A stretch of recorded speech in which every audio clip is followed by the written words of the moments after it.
Así que os voy a pedir que me acompañéis, por favor, al libro de Nehemías, capítulo 2. Nehemías, capítulo 2.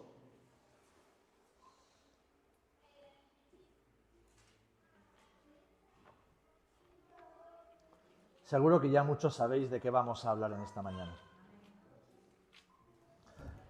Pues Nehemías, capítulo 2, dice así. ¿Os parece si nos ponemos de pie para leer juntos la palabra del Señor? Y vamos a leer a partir del verso 11. Nehemías 2, verso 11. Dice, llegué pues a Jerusalén y después de estar allí 3 días me levanté de noche, yo y unos pocos varones conmigo, y no declaré a hombre alguno lo que Dios había puesto en mi corazón que hiciese en Jerusalén. Ni había cabalgadura conmigo, excepto la única en que yo cabalgaba. Y salí de noche por la puerta del valle hacia la fuente del dragón y a la puerta del muladar, y observé los muros de Jerusalén que estaban derribados y sus puertas que estaban consumidas por el fuego. Pasé luego a la puerta de la fuente y al estanque del rey, pero no había lugar por donde pasase la cabalgadura en que iba, y subí de noche por el torrente y observé el muro, y di la vuelta y entré por la puerta del valle y me volví. Versículo 16. Y no sabían los oficiales a dónde yo había ido ni qué había hecho, ni hasta entonces lo había declarado yo a los judíos y sacerdotes, ni a los nobles y oficiales, ni a los demás que hacían la obra. Les dije pues, vosotros veis el mal en que estamos, que Jerusalén está desierta y sus puertas consumidas por el fuego. Venid y edifiquemos el muro de Jerusalén y no estemos más en oprobio. Entonces les declaré cómo la mano de mi Dios había sido buena sobre mí, y asimismo las palabras que el rey me había dicho. Y dijeron ellos, levantémonos y edifiquemos. Así esforzaron sus manos para bien. Versículo 19, pero cuando lo oyeron Sanbalat, Horonita, Tobías el siervo amonita y Gesem el árabe, hicieron escarnio de nosotros y nos despreciaron diciendo, ¿qué es esto que hacéis vosotros? ¿Os rebeláis contra el rey? Y el versículo 20 dice, y en respuesta les dije, el Dios de los cielos, Él nos prosperará, y nosotros sus siervos nos levantaremos y edificaremos, porque vosotros no tenéis parte ni derecho ni memoria en Jerusalén. Que el Señor bendiga su palabra. Padre, en el nombre de Jesús, que esta palabra pueda ser proclamada con fe, con autoridad, Señor, pero sobre todo con claridad, para que nuestros corazones la reciban, Señor, de manera que tú sigas glorificándote en nosotros, mientras nuestras vidas son edificadas, tu iglesia es edificada y este mundo es alcanzado con el Evangelio para salvación. Recibe la gloria en el nombre de Jesús. Amén. Amén. Y amén. Podéis tomar asiento, mis queridos hermanos y hermanas. Bien, estamos en el contexto en el que la nación de Israel estaba sufriendo y la ciudad de Jerusalén de manera especial sufría porque había sido destruida. El asedio de los babilonios duró meses hasta que las murallas cayeron, la ciudad fue arrasada, los edificios, los palacios y el templo fueron destruidos, gran parte de la población llevada en exilio a Babilonia y dejados solamente los pobres. Los pobres y menesterosos eran los que se habían quedado en la tierra para cuidar de las viñas y de las ruinas de las ciudades. Nehemías era un hombre importante en aquel momento en el imperio.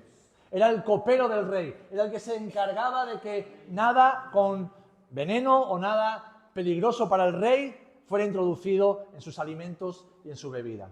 Y este hombre, un hombre que amaba a Dios, que amaba a su ciudad, se entera, lo vemos en el capítulo 1, de que Jerusalén, después de muchos años de haber sido destruida, seguía aún en ruinas.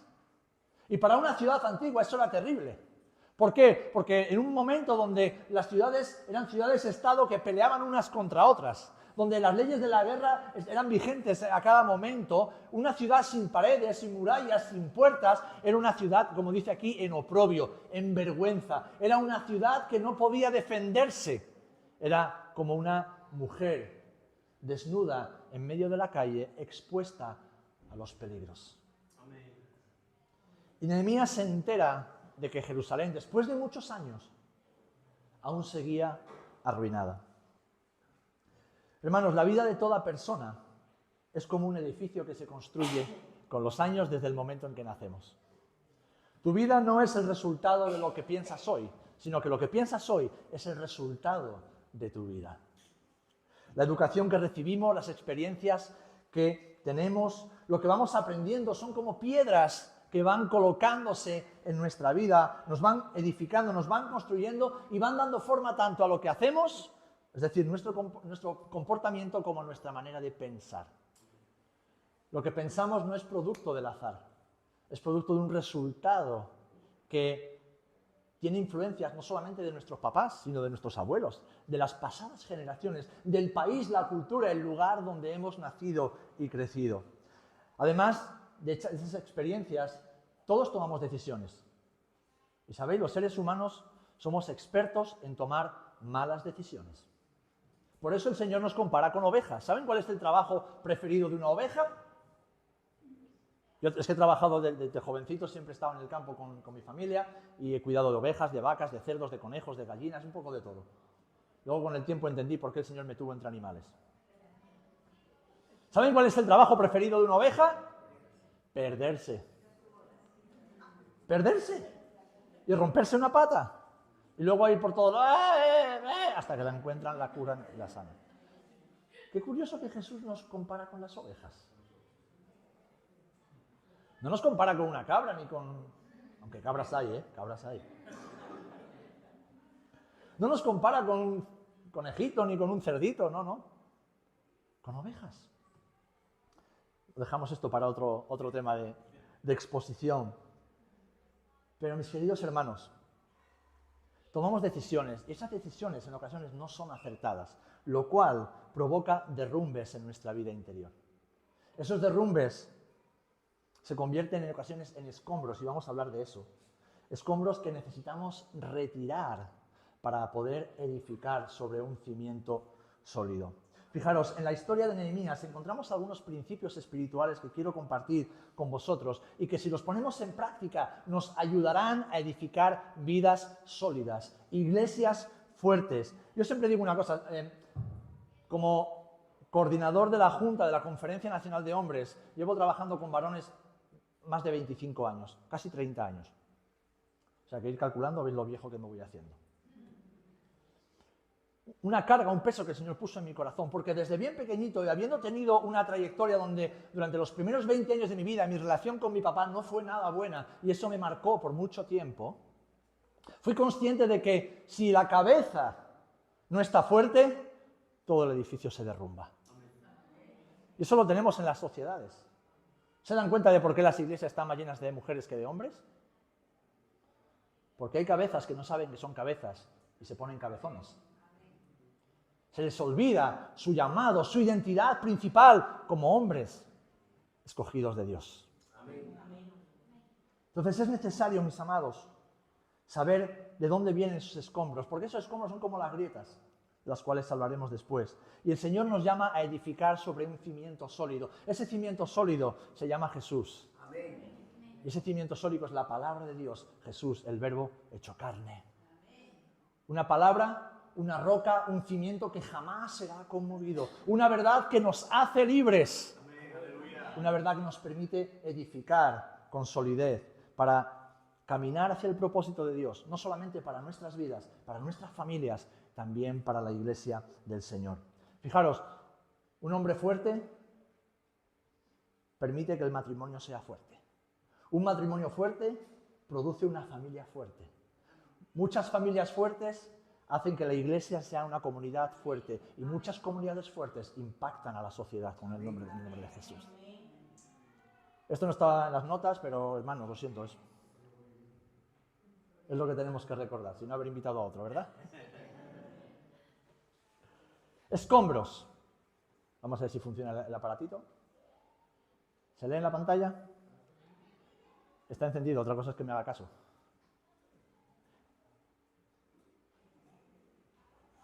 Escombros. Fijaros, cuando conocemos al Señor, todos venimos con una maleta, con una montaña, con un saco de escombros en el alma. ¿Cuántos llegasteis a Jesús con escombros en vuestro interior? ¿Y cuántos habéis estado arrastrando escombros durante años? Ahora bien, cuando llegamos a Jesús debemos primero saber, aprender, reconocer que en la cruz hay provisión para vivir en plenitud a pesar todos esos escombros, mis amados. A mí me encanta un pasaje que encontramos en Isaías 53, todos lo conocemos, ¿verdad? Mas Él herido fue por nuestras rebeliones, molido por nuestros pecados, el castigo de nuestra paz fue sobre Él, y por su llaga fuimos nosotros curados. Esa llaga son escombros que se acumulan, y a veces incluso desde antes de nacer. Hay personas que llegan al mundo y ya llegan sufriendo por el maltrato que sufren, incluso dentro del vientre de sus padres, de sus madres. Pero el Señor dice que por su llaga, por esa llaga que Él sufrió en la cruz, eso puede ser completamente sanado. Gloria sea el nombre del Señor. Ahora, los escombros pueden ser pecados no confesados, tal vez heridas que no hemos sanado, el abatimiento producto del quebranto, fracturas emocionales, falta de perdón, resentimiento o amargura, o el resultado, como decía hace un instante, de nuestras malas decisiones. Seguro que te has identificado con alguna, ¿verdad? Y alguien más podría añadir. Pero es tiempo, mis amados hermanos. Si estamos en Cristo, si estamos en la verdad, si nuestros pies han sido plantados sobre la roca, es tiempo de, como hemos leído, levantarnos y edificar. Amén. Levantarnos y edificar en el nombre del Señor. Porque Nehemías vio, como veremos a continuación, el estado de la ciudad. Y él no se quedó llorando en su palacio diciendo, bueno, pobrecitos mis hermanos, pobrecita la ciudad, pero qué bien estoy yo aquí, en el palacio. Que lo arreglen otros. Señor, ten misericordia, envía a alguien. No, el Señor te está enviando a ti, me está enviando a mí. En primer lugar, para mi vida, para la iglesia y para este mundo roto que vive rodeado de escombros. Así que lo primero que vamos a ver, y es el primer principio que quiero compartir contigo, es precisamente este. Examina. Examina y vamos a intentarlo de nuevo. Ahora sí. Examina. Entre los versículos 11 y 16 hemos leído que antes de empezar la obra, Nehemías llega a Jerusalén, está 3 días en Jerusalén descansando y de noche, con unos pocos compañeros, rodea la ciudad. Rodea la ciudad. ¿Nunca te has parado a pensar, habiendo leído este pasaje, por qué lo hace de noche? No estamos hablando de una ciudad moderna con farolas y alumbrado. Estamos hablando de una ciudad de hace 2400 años que estaba en ruinas, es decir, ni siquiera había luces en las casas. Y Jerusalén está entre colinas y cuando leemos la descripción de la vuelta que da Nehemías, estamos hablando de que Jerusalén estaba enclavada entre barrancos. O sea que él sale de noche a examinar las murallas. No tiene mucho sentido, pero nos enseña cosas importantes. En primer lugar, ¿por qué sale de noche? Dice, porque de día había enemigos que estaban esperando para atacar a los judíos. En segundo lugar, no quería que los judíos que estaban allá y que muchos de ellos estaban cómodos con la situación porque estaban incluso abusando de los pobres, supieran lo que estaba haciendo, porque no todos creían en el plan de Nehemías. Y en tercer lugar, la fe. La fe. Nos enseña acerca de la fe. Tal vez yo te estoy hablando en esta mañana y tú dices, bueno, pastor, pero ¿yo cómo hago? ¿Por dónde empiezo? Mi consejo sería cierra los ojos y empieza a ver con los ojos de la fe. Porque ver con tus ojos naturales te ha llevado en parte hasta el estado actual en el que te encuentras. Y necesitamos ver con los ojos de Jesús. Necesitamos que sea Jesús el que nos permita ver de manera correcta. El versículo 13 dice así, y salí por la noche por la puerta del valle hacia la fuente del dragón y a la puerta del muladar y observé, quédate con esta palabra, observé los muros de Jerusalén que estaban derribados y sus puertas que estaban consumidas por el fuego. Mis amados hermanos, lo primero que debemos hacer, si queremos edificar, consolidar, si queremos restaurar, si queremos construir algo que perdure, que trascienda el tiempo y a pesar de las circunstancias adversas que puedan llegar, debemos observar. Debemos detenernos y examinar. Yo sé que vivimos una sociedad del microondas, ¿verdad? Todo rápido, ya instantáneo. Vamos siempre con prisa a todas partes. Yo siempre le digo a los jóvenes en la iglesia que van con prisa para todo, lo quieren todo ya rápido. Pastor, quiero hacer esto. Digo, bueno, ¿te has entrenado? No, pero yo quiero. Pues si no te entrenas, no lo haces. Pero es que yo tengo un fuego en mi corazón. Toma, yo. Pero hay que entrenar. Porque si no entrenas, a los 100 metros estás frito. A la guerra no se puede ir de cualquier manera solamente porque te ponen una espada en la mano. Hay que entrenar. Debemos detenernos, mis amados hermanos, y observar. Debemos pararnos y observar. Si tú vas al médico, no esperas que te diga un esguince en el tobillo. No, ¿verdad? Esperas que te diga, siéntate en la camilla, quítese usted el zapato, quítese usted el calcetín, arremángase el pantalón y que te palpe, te observe, te mire y si fuera necesario te haga una radiografía, lo que sea.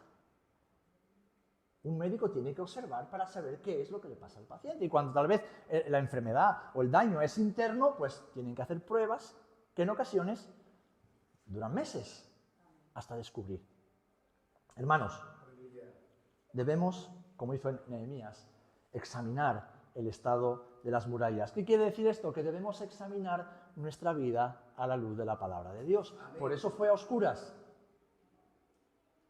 Porque la oscuridad nos habla de ver por fe, de caminar por fe, de examinar más allá de lo que nuestros ojos naturales pueden ver. Porque tal vez tú te miras al espejo y digas, qué guapo soy, qué tipo tengo. Pero por dentro estás muerto, estás muerta. Tal vez tú salgas por la mañana a la calle y digas, soy el ombligo del mundo. Ya quisiera el mundo ser como yo. Pero por dentro eres un niño, una niña asustado, que no sabe ni siquiera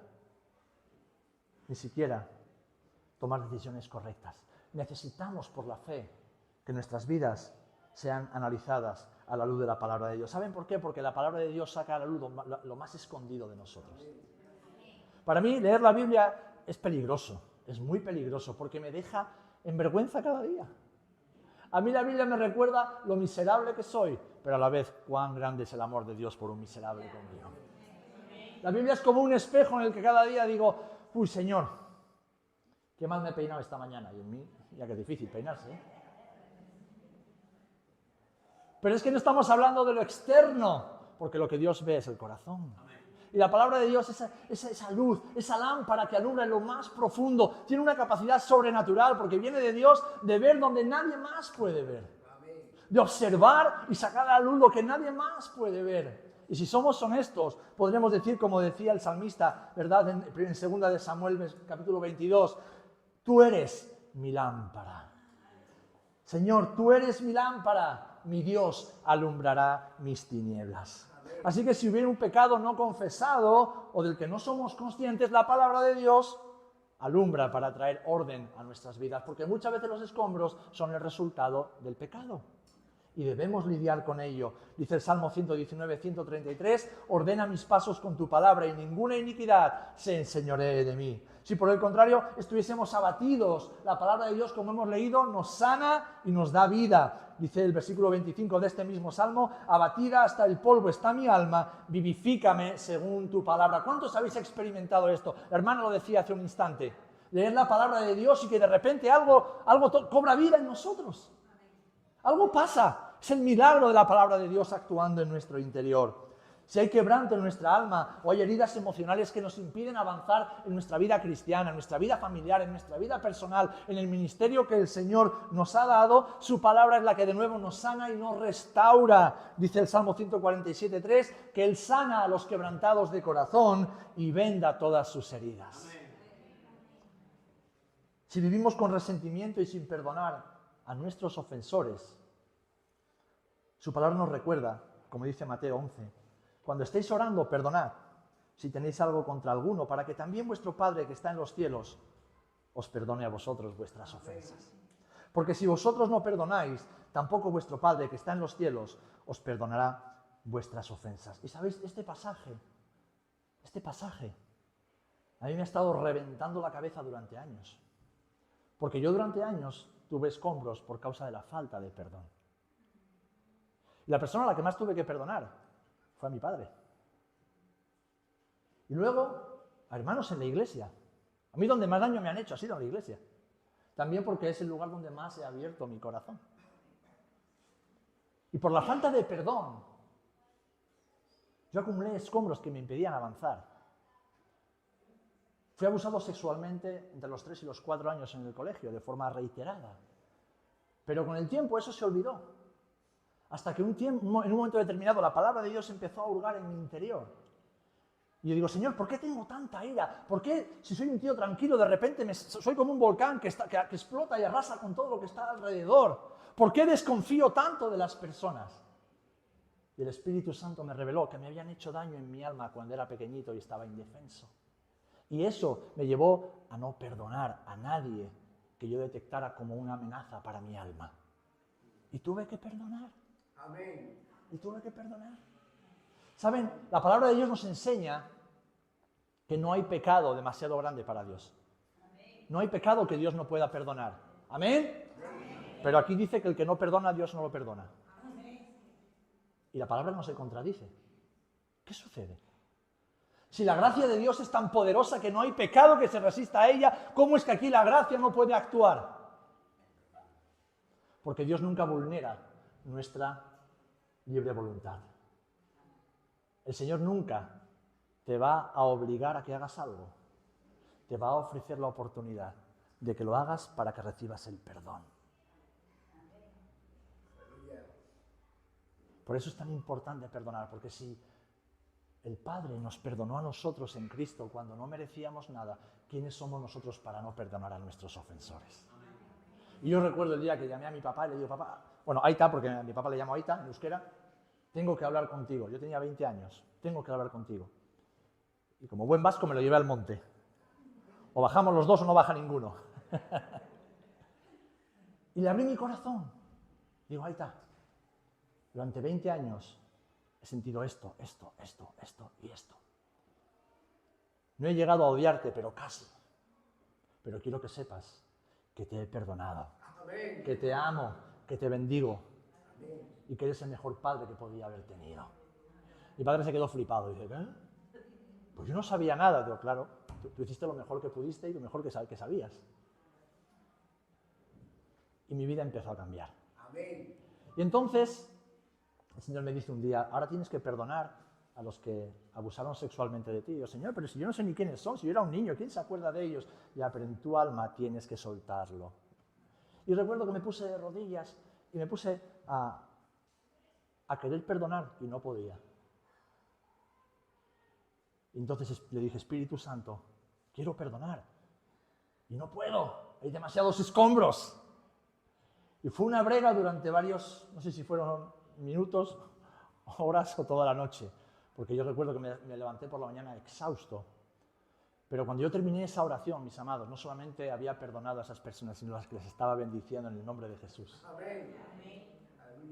Y así sucesivamente. El perdón, mis amados. Dice la palabra de Dios en el Salmo 119 también, que la exposición de tus palabras alumbra y hace entender a los simples. Y esto es fundamental, porque en ocasiones construimos una filosofía de vida, incluso como cristianos, que es contraria a la palabra del Señor. Entramos en una especie de liturgia evangélica, a la cual no encontramos ninguna explicación, pero bueno, vamos viviendo, vamos avanzando, pero no edificamos. Por eso necesitamos que la palabra de Dios nos diga lo importante y lo que no lo es. Hermanos, el primer principio espiritual que debemos hacer es examinar. Así que yo te invito y te desafío en el nombre del Señor. Examina tu vida en esta mañana, pero no lo hagas a la luz de tus argumentos ni tus razonamientos. Ponte delante de la palabra de Dios y deja que la palabra exponga tu vida. Y no le tengas miedo, no le tengas miedo.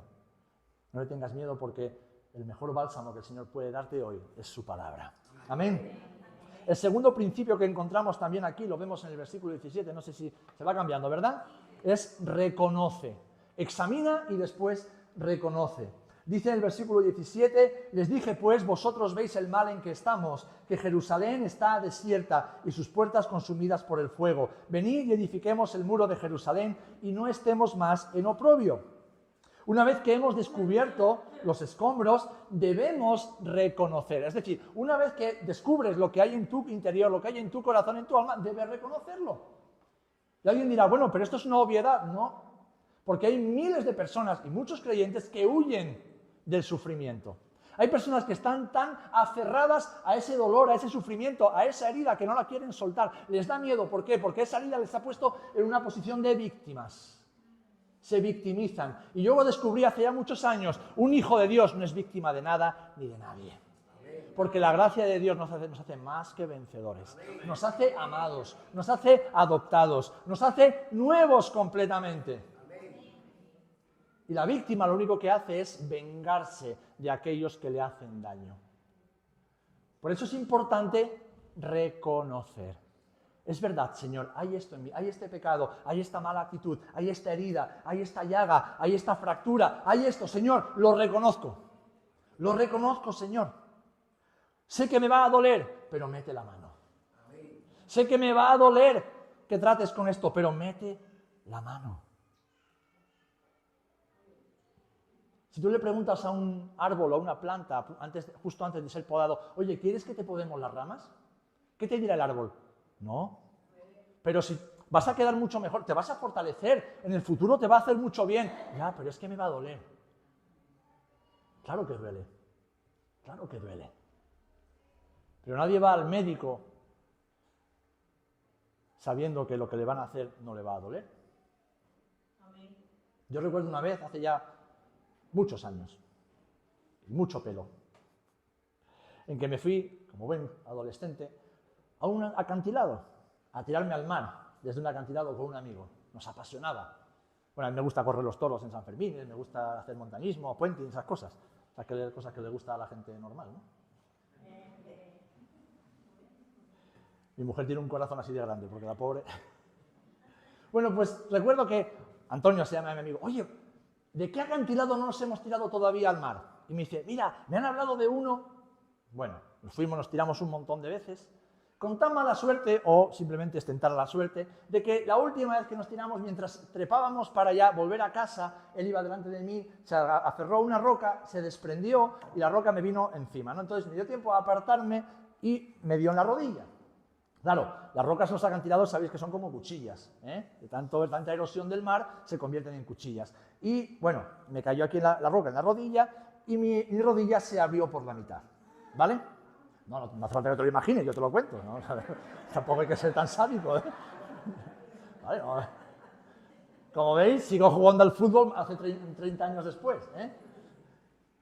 No os cuento cómo quedó la roca, no es broma. Bueno, pues la cuestión es que de repente me miro la rodilla, veo un agujero enorme, veo lo de dentro y lo de fuera de la rodilla y le digo, Antonio, vamos por el médico. Terminamos de escalar el acantilado, el ambulatorio estaba como a 2 kilómetros y no se me ocurre otra cosa que digo, bueno, cuanto antes llegue antes me curan, pero claro, si tú corres con una herida abierta, ¿sabes lo que va a pasar? Que la sangre circula a mayor velocidad. Entonces, a los 200 metros de estar corriendo, mi pierna no se veía, era todo un mar de sangre, bueno, más escándalo que otra cosa. La cuestión es que llegamos al médico y me ve la enfermera, pero niño, ¿qué has hecho? ¿Pero cómo te ocurre? ¿Dónde te has metido? Y lo primero que se me ocurre, no le digas nada a mi madre. Porque sabía que el golpe de mamá iba a ser más fuerte que el golpe de la roca. No le digas nada a mi madre, porque la enfermera conocía a mi madre. Bueno, déjame ver, empieza a curarme, me limpia, y de repente ve un buen agujero ahí en el lateral izquierdo de la rodilla, y digo, ¿cómo me vas a curar? Y dice, no te preocupes. Entonces coge una especie de bote de plástico blanco con un pitorro así en punta, doblado. Y digo, ¿y eso para qué es? Dice, para curarte. ¿Y dónde lo vas a poner? Dice, dentro. Digo, ¿dentro de qué? Dentro de la rodilla. Y bueno, empezó a escupir agua y tal. Y de repente, de dentro de la rodilla, claro, dolía, empezaron a salir trozos de piedra, trocitos de roca que se habían quedado incrustados dentro. Pero fue necesario que, con agua a presión y un pitorro bien puntiagudo, meterlo dentro para que saliera. Me cosieron y seguí con mi vida como si nada hubiera pasado.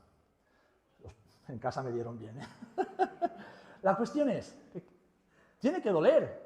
Tiene que doler. ¿Por qué? Porque yo tomé una mala decisión. Y las malas decisiones hay que asumirlas y después, para curarlas, hay que sanarlas. En ocasiones, las heridas, como me pasó a mí, seguro te ha pasado a ti, las producen otros. Somos, bueno, el resultado de los errores de otros. Tiene que doler también. ¿Y saben por qué tiene que doler? Porque a Jesús le dolió. A Jesús le dolió. Por eso cuando estaba en Getsemaní dijo, papá, tú sabes que yo quiero hacerlo. Pero si aún queda una oportunidad, me gustaría intentar aprovecharla. Estoy parafraseando, ¿verdad? Pero no se haga mi voluntad, sino la tuya. Por eso dice que por su llaga fuimos sanados, porque Jesús fue llagado. A Jesús le dolió. Y no le dolió tanto lo físico, que sí, porque fue terrible lo que le hicieron. A Jesús le dolió sentir todo el peso de la ira de Dios sobre su cuerpo, sobre su alma y su corazón. Jesús no había experimentado jamás el pecado. Él no sabía lo que era pecar, no sabía lo que era experimentar el dolor por el pecado. Jesús no sabía lo que era defraudar a su Padre. Jesús no había experimentado nunca la separación de su Padre. Por eso cuando el Padre lo abandonó en la cruz, murió al instante. Su corazón no lo pudo resistir. A Jesús le dolió. A nosotros también nos tiene que doler. Amén. Porque con el dolor se aprende. ¿Amén? Ahora debemos reconocer, hermanos, debemos reconocer esos fracasos, debemos reconocer esas heridas donde somos aún débiles, estamos rotos o tenemos tendencias pecaminosas y queremos edificar con éxito a la manera del Señor, no a la nuestra. Debemos apartar todo aquello que nos estorba. Debemos cerrar esas grietas. En Cantares capítulo 2, versículo 15, dice que hay pequeñas zorras que se cuelan por las grietas y echan a perder las viñas. ¿Saben? No es necesario un gran huracán para derribar una casa. Con una pequeña grieta y una gotera que poquito a poco vaya minando la estructura de la casa, con el tiempo lo echará a perder. Lo echará a perder. Uno de los trabajos que más a menudo hacemos en el norte de España, donde muchos de los muros y de las paredes de las casas son de piedra, ¿saben cuál es? Limpiar las enredaderas que se van colando por las paredes de las casas. ¿Por qué? Porque la enredadera va trepando y va sacando todo lo que es el cemento, la mezcla, la tierra, todo lo que hay en la pared que le da solidez, lo va absorbiendo y se va introduciendo entre las grietas y como las raíces crecen, una planta puede derribar un edificio de piedra de cientos de años. Qué importante es reconocer las grietas que hay en nuestras vidas, ¿verdad, hermanos? Y sellarlas en el nombre del Señor. El segundo principio espiritual es este: reconoce. Examina y reconoce cuáles son tus escombros, cuál es tu condición delante del Señor, para llegar al tercero, y lo tenemos en los siguientes versículos, aunque vamos a leer algo que tenemos en Hebreos que es tan importante como lo que estamos viendo en esta mañana. Retira. Examina, reconoce y retira. Fijaros que Nehemías, antes de ponerse a levantar los muros de Jerusalén otra vez, tuvo que hacer algo importante. Tuvo que retirar los escombros. No se puede trabajar con escombros. ¿Alguna vez has trabajado, o hay alguien albañil aquí? Seguro que hay. Yo he trabajado años en la construcción. Y a veces te toca trabajar desde un solar que está virgen y lo único que haces es excavas para poner los cimientos, para encofrar, meterlas. Pero hay veces que llegas a una construcción que está en ruinas, porque te toca restaurar esa casa. O edificar un edificio nuevo donde ha habido otro edificio que tiene ruinas. Uno no puede edificar sobre escombros.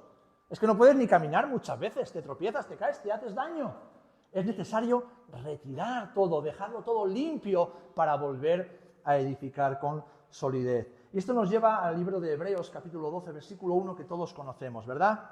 Dice, por tanto, nosotros también, teniendo en derredor nuestro tan grande nube de testigos, despojémonos de todo peso y del pecado que nos asedia y corramos con paciencia la carrera que tenemos por delante. ¿A cuánto les gusta correr?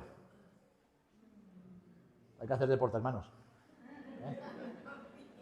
Mens sana in corpore sano,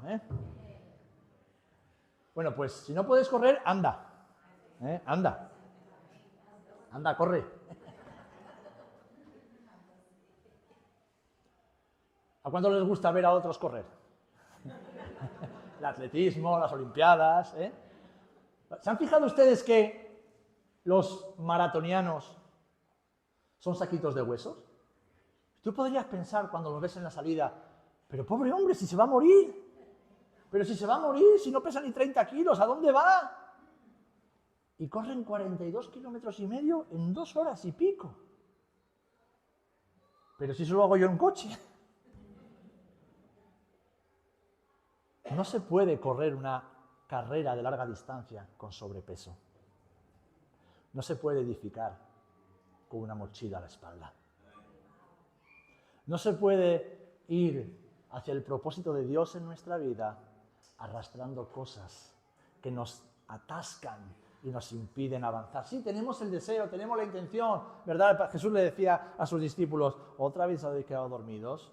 A la verdad, el espíritu, nuestro hombre interior está dispuesto, pero ¿qué pasa?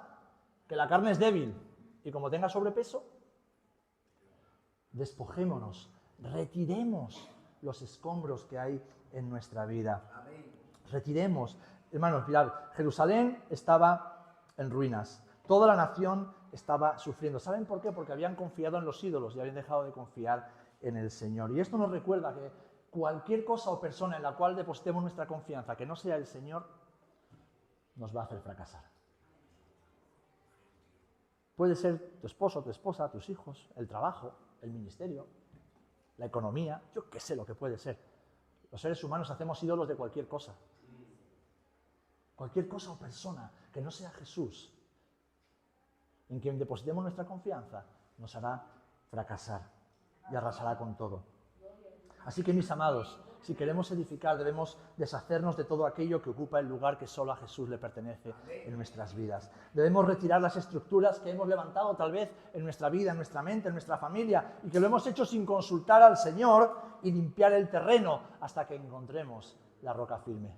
Yo recuerdo hace muchos años, mi papá me dice, mi mamá es de los picos de Europa, en Asturias, y entonces mi abuela muere y hereda, pues cada tío recibe unas tierras. Y a nosotros nos tocó una tierra donde estaba la casa del burro. Ahora te explico. El burro no era mi tío, o sea, era la casa de un burro. Era la casa, la cuadra donde habían tenido siempre durante años al burro, porque había una cuadra para las ovejas, había una cuadra para las vacas y luego había una casa para el burro. No sé por qué los tenían separados, pero bueno, la cuestión era esta. Entonces mi padre, un hombre brillante, donde los haya, me dice, hijo, tengo un proyecto para ti y para mí. Y digo yo, no me vas a preguntar, ¿verdad? Dice, no, lo he pensado yo. Vale, muy bien. Dice, ¿ves la casa del burro? Dice, sí, pues la vamos a convertir en una vivienda. Y digo, vale, ¿y cómo lo vamos a hacer? Tú y yo, como padre e hijo.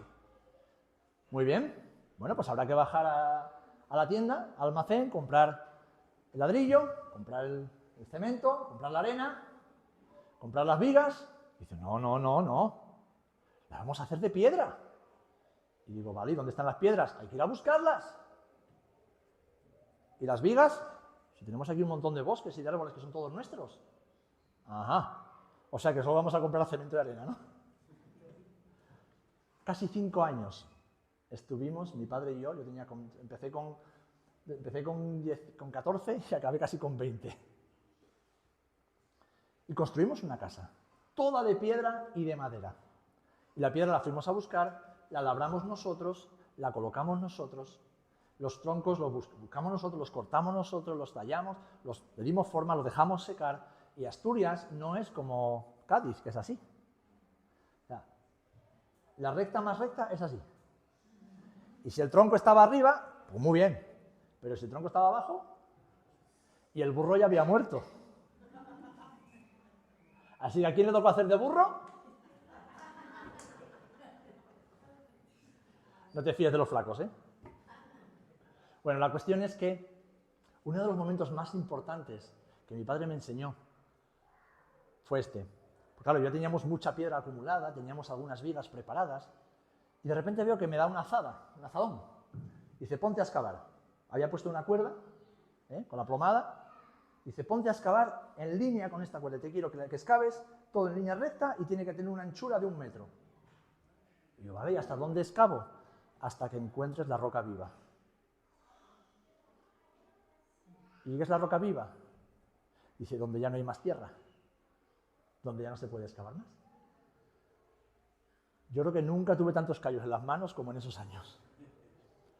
Pero encontraba la roca viva. Entonces me decía, ahora vamos a colocar la piedra angular. Y entonces buscábamos una piedra bien grande. No tenía por qué estar perfectamente tallada porque iba a estar... Dice, a partir de esta piedra vamos a edificar toda la casa. Y ¿saben? Después de casi 5 años, construimos una casa de 4 habitaciones, 2 plantas, todo de piedra y madera. Pero aprendí mucho acerca de la roca viva. Aprendí mucho acerca de la piedra angular. Y aprendí mucho acerca de la paciencia y lo importante que es retirar los escombros antes de seguir edificando. Pues eso es exactamente lo que pasa en nuestras vidas. A veces somos la casa del burro y el Señor quiere hacer una obra nueva. Y el Señor quiere hacer una obra fantástica en nosotros. Pero antes de conocerle, éramos la casa del burro. Y no teníamos mucho porvenir, mucho futuro, ¿verdad? Entonces el Señor, como buen alfarero, como buen albañil, como buen edificador, viene a nuestras vidas. Y traza unos planes maravillosos, y esos planes nos los presenta. Porque, ¿sabéis? Me encanta esta parte de la palabra en Corintios cuando dice que somos colaboradores de Dios. ¿Por qué? Porque Dios no obliga, Él no te obliga a que tú cambies. Él te ofrece la oportunidad y las herramientas para cambiar. Él no te obliga a que edifiques tu vida, pero te dice, hijo, hija, si lo hacemos juntos, vamos a disfrutar del proceso. Y aunque a veces duela, llegaremos al final y podremos decir, lo hemos conseguido. Versículo 18 encontramos el último principio. Edifica. Retira los escombros y edifica. Entonces les declaré cómo la mano de mi Dios había sido buena sobre mí y asimismo las palabras que el rey me había dicho. Y dijeron, levantémonos y edifiquemos. Así esforzaron sus manos para bien. Hace muchos años yo entendí que la mano del Señor está sobre mí para bien. Así que todo lo que Dios me da es bueno y lo que Dios me quita también es bueno que me lo quite. Todo lo que el Señor me ofrece es bueno y todo lo que el Señor me niega también es bueno para mí. Porque eso es parte de la edificación, es parte del trato de un padre bueno con un hijo que quiere hacer su voluntad. Ahora, lo que a mí me corresponde y te corresponde a ti también es levantarte y edificar. No es decir, ay Señor, pobrecito de mí, cuánto daño me han hecho, ay, que es que nadie me entiende, es que soy un desgraciado, es que siempre me ha ido todo mal, es que no hago más que meter la pata. Mira, todo eso el Señor lo escucha y está bien, pero no vale para nada. Quéjate, ¿vale? Dale un rato la brasa a los pastores, que para eso están los pastores, estamos los pastores, ¿verdad? Pero cuando el pastor te diga, muy bien, hermano, hermana, hemos detectado dónde está el problema, levántate y vamos a edificar. No te quedes ahí, porque estando ahí no vamos a hacer absolutamente nada. Levántate y vamos a edificar. ¿Por qué? Porque la mano del Señor está para bien sobre tu vida. Porque aquí no hay nadie que es víctima de nada ni de nadie. Aquí en este lugar, si todos conocemos a Jesús, no hay ningún pobrecito, no hay ningún pobre muerto de hambre, ningún huérfano, ningún abandonado, ni un desarrapado. Aquí somos todos hijos e hijas del gran Rey. Y el gran Rey ha puesto sus ojos y su mano sobre nosotros. Y nos ofrece la oportunidad, la posibilidad de edificar nuestras vidas, nuestros hogares, nuestras casas, nuestras congregaciones y esta tierra que tanto lo necesita en el poder del Espíritu Santo. Pero saben, para ello no sirven solamente palabras. Durante muchos años en mi juventud decía, Señor, ¿por qué he sufrido tanto? ¿Por qué han abusado de mí? Ahora llaman bullying, pero yo durante toda mi adolescencia e infancia sufrí lo que hoy llaman bullying. ¿Por qué? Porque por el trabajo de mi padre nos cambiamos casi 10 o 12 veces de lugar y por lo tanto de colegio. ¿Y saben? Cuando llega el último niño, ¿quién es?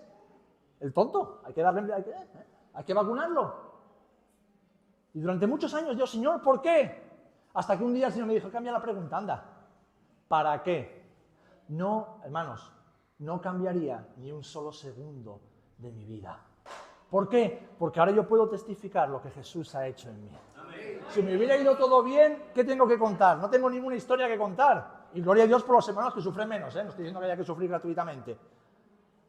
Pero yo no os predico solamente la palabra de Dios desde la teoría, sino que yo puedo predicar diciendo, yo creo en un Dios que sana, que restaura, que lo hace todo nuevo.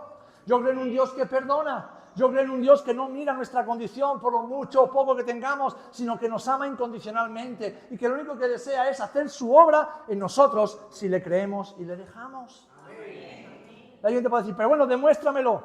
Aquí me tienes, compi, ¿te cuento mi historia? Yo no te puedo demostrar científicamente que Dios no existe o que Dios existe, pero tú no puedes negar lo que Dios ha hecho en mí.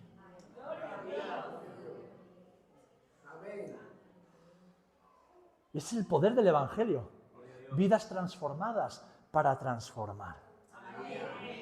Vidas que han sido restauradas para restaurar. Vidas que venían de la nada, que lo obtienen todo Y ahora ese todo no es para beneficio propio, sino para compartir. Para que la historia de Jesús siga haciéndose realidad en la vida de otros. Mis amados, si has caído en el polvo, levántate y ponte manos a la obra en tu vida. ¿Por qué? Porque tu vida tiene propósito en Dios. ¿Cuántos lo creemos? Y no importa los enemigos que haya, como los enemigos de Jerusalén, no importa los escombros que hayas acumulado, no importa. Si confiamos en el Señor y esperamos en su palabra, como dice la palabra, seremos prosperados. Dice el versículo 20, el Dios de los cielos, Él nos prosperará y nosotros, sus siervos, nos levantaremos y edificaremos. Son muchas las voces que bombardean nuestra mente y nuestra alma cada día. Voces externas del mundo y también voces internas. Son muchas las dudas que nos asaltan en diferentes ocasiones. ¿Sabéis? Todo esto solamente viene para desenfocarnos. ¿Cuántos miopes hay en la sala? ¿Hay algún miope en la sala? Quítate las gafas conmigo. Vas a comprobar lo guapo que es todo el mundo cuando no llevas gafas. ¡Qué guapos sois, por Dios! ¿Cómo os quiero? ¡Qué guapos sois en el Señor! No. ¿Qué sucede cuando los miopes nos quitamos las gafas? Que se ve desenfocado. Yo podría seguir predicando si recuerdo de memoria lo que tengo en las notas, pero es que no veo las notas. Veo desenfocado, y caminar por la vida desenfocados es muy peligroso, porque es fácil extraviarse cuando no vemos bien.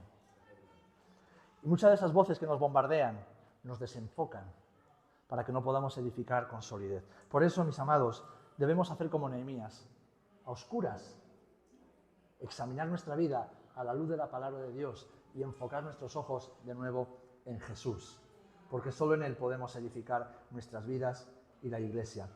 La palabra de Dios nos dice que el que comenzó la buena obra en nosotros, la completará, la perfeccionará hasta el día de Jesucristo. Y el que está diciendo esto no es un hombre, es Dios mismo, a través del apóstol. Por lo tanto, si Él es un Dios que cumple su palabra y sus promesas, debemos confiar en esas promesas. Yo sé que el Señor aún tiene mucho más y mucho más bueno para ti, para tu vida, para tu casa, para esta maravillosa iglesia, pero es tiempo de levantarse. Es tiempo de levantarse. Es tiempo de levantarse y es tiempo de decir, Señor, no es por nosotros, es por ti. No es por nuestro poder, es por ti. No es por la espada, es por tu espíritu. No es por nuestros recursos, son los tuyos. No es por nuestra capacidad, es por la que tú nos das. Amén. Y no es porque seamos fuertes o estemos sanos, sino porque tú nos sanas y porque tú nos fortaleces. Amén. Y sobre todo porque sabemos que tu buena mano está sobre nuestras vidas. ¿Saben, mis amados? Después de 12 años sembrando en esta tierra, ahora el Señor a mi esposa, a mis hijos y a mí nos llama a un nuevo desafío, donde no sabemos lo que nos vamos a encontrar. No sabemos lo que nos vamos a encontrar. En todas las esferas, desde lo ministerial, a lo personal, a lo material, a lo económico, no sabemos lo que nos vamos a encontrar. ¿Saben cuál es el grado de nuestra preocupación?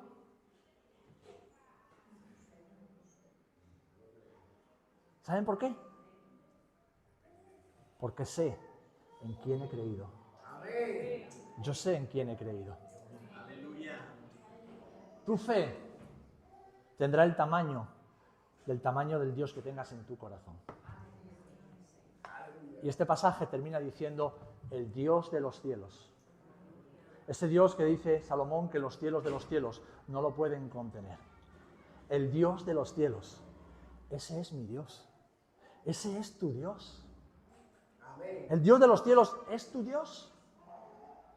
Y si el Dios de los cielos te está diciendo, mi buena mano está sobre ti para bien.